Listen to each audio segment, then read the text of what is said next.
हम लोग चर्चा करेंगे गर्भधारण से पहले क्या करें जिससे आपको अच्छी संतान प्राप्त हो।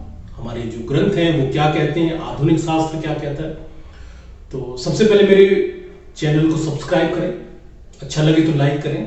यदि कोई कमेंट हो तो आप कमेंट बॉक्स में जाके बिल्कुल अपना व्यूज दें, और कई जानकारी चाहिए तो उसका भी प्रयास रहता है कि हम आपको जानकारी दें। कोई भी यदि आपको जानकारी चाहिए तो निःशुल्क 10 बजे से लेकर आप 5 बजे तक फोन कर सकते हैं और हमसे जानकारी ले सकते हैं। इलाज आप कहीं भी कराएं। और कुछ हमारा प्रयास ही रहता है कि देखिए, हम लोग जो आपसे बात कर रहे हैं वो ऋषियों का प्रसाद है। ऋषियों का मतलब ये कोई हमारा प्रसाद नहीं, मतलब हमारी ना तो कोई दवाई है और ना बस हमें जानकारी है जो हमारी बुक्स में है। जो ऋषि महर्षि आपके भी थे, हमारे भी हैं, उन्होंने जो ज्ञान हम लोगों को दे के गए, हमारा प्रयास रहता है कि आप तक वो ज्ञान पहुंचाएं और बताएं।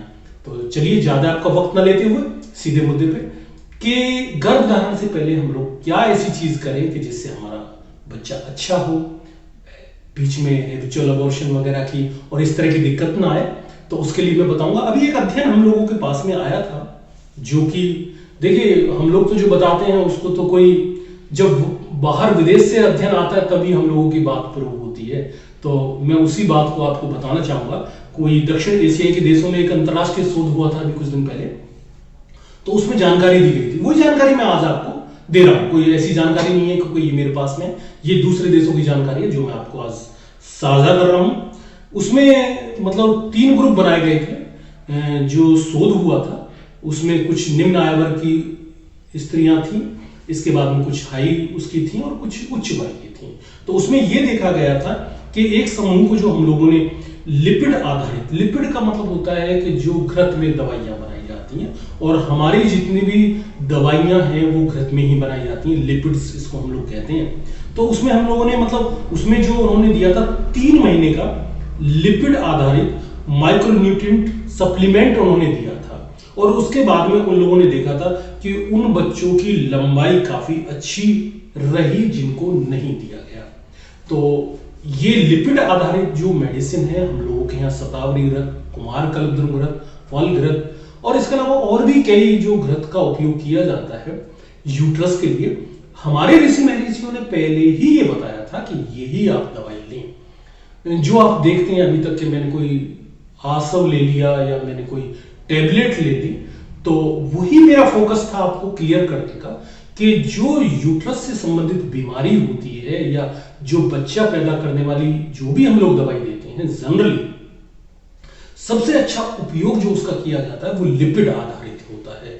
यही वो शोध कहता है, यही हमारी जो चरक संहिता है या हमारी भेषज रत्नावली है। भेषज रत्नावली को मैं बार बार जो जिक्र करता हूं उसकी वजह ये होती है कि उसमें कई ग्रंथों से ली हुई औषधियां हैं जो हमें एक जगह रखती है। मतलब रत्नावली, रत्न जिसमें इकट्ठे किए हो गए। भेषज, भेषज का मतलब हमारी औषधि है। उन औषधियों को रत्न के रूप में हमने जहां इकट्ठा किया है उसका नाम है भेषज रत्नावली। तो भेषज रत्नावली में ग्रंथ में कई दवाइयों का, कई पुस्तकों का मेल मिलता है।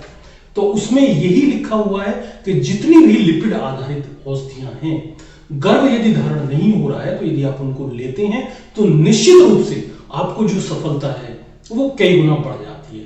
जैसे हम लोगों के पास में भी क्वेश्चन आते हैं, शिवलिंगी लें, शतावरी लें या आपका ये क्या नाम है पुत्र जीवक लें, तो इनका उपयोग बहुत ज्यादा के रूप में नहीं है। जो लिपिड आधारित औषधि है उन्हीं का ही उपयोग शास्त्र में बताया गया है। तो शायद ये जानकारी आपके लिए काफी महत्वपूर्ण थी कि लिपिड आधारित जो दवाइयां हैं या सीधी भाषा में कहिए जो घृत हैं हमारे, वही आपको लेने चाहिए और उसका ही उपयोग करके आप अपने आने वाली संतान को अच्छी जो मतलब उनकी लंबाई है और जो देखने में सुंदर लगे बच्चे, ऐसा मतलब बताया है उन लोगों ने कि जो विदेश में ये शोध हुआ है। तो उसी के बारे में आज हम चर्चा कर रहे थे।